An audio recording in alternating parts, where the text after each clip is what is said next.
Well, hi again, everyone. This is Bob from Hot Rock Central, and in this video, this is the magic time of the day when this inverter here shuts down, and my backup nighttime inverter comes on, and it's a little bit of a process here. I've got timers that shut down. Oh, that just came on, and in a few seconds, after it boots up, this will switch over to backup. There you go. Now we're on backup. Now, if you see my previous video of my solar switch, I've got 5 extra panels more than what my chargers require to be wired with. And during this time of the day, when it's getting near sunset, there's a lot less power going into the panels, so you could actually feed in more panels to your chargers without damaging them. So what I'm going to do now is we'll take a look and see what the power being used is here. It's only 7.3%. I've got to wait for the refrigerators and the air conditioner to start back up. And I'm looking at my meters off my batteries. And right now I'm just less than -1 off of each battery bank. So there's not much of a draw off it right now.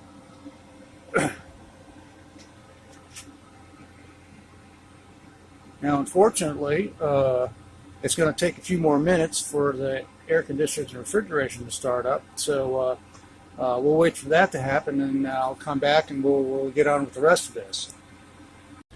Alright, all the refrigeration's turned back on, the air conditioner's running, and I'm drawing about 25% off this inverter here. And right now, with it just wired up regular to the panels, putting out 21 amps, and the system is drawing -25 on that battery bank and -15 on this battery bank. So now what I'm going to do is if you saw my previous video, you saw this solar switch that I built here, because I have 5 extra strings of panels that normally I wouldn't be wired into the system here because it would overload the system. So now that it's getting near the end of the day, there's quite a bit less power going into the panels. As you can see there, when these switches are when it's in peak sun, those will be up to 100. So I've already lost 25 points off the readings there.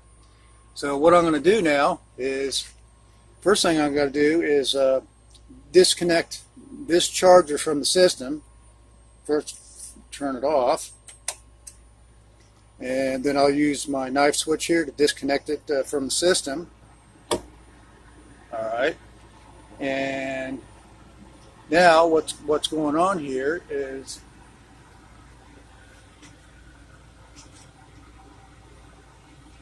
this switch over here will get turned on, and that'll take anything coming from these switches here and put it into these chargers. All right, see, now I've got a jump already. 65 amps from 20, and I haven't even switched over the other panels yet, and I'm about -3 on this battery bank and about -4 on this one here. So now what I'm going to do is switch over this here and see what happens, and that engages this one right here, and that gives me 20 amps right there. Now let me switch in another one here, and this one jumps from 64 to 74.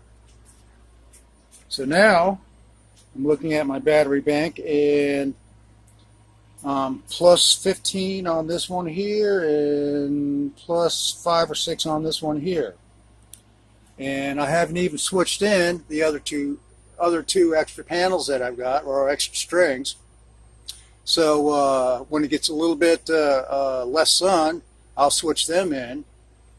And on top of that, even when it gets even darker than that, I can disconnect this charger here because my main battery bank is fully charged, so it doesn't need any extra charging right now. So when it gets pretty near dusk, I'll disengage this charger here and hit this knife switch right here, and that'll take these two positive banks here and join them together and send it all over to this system here.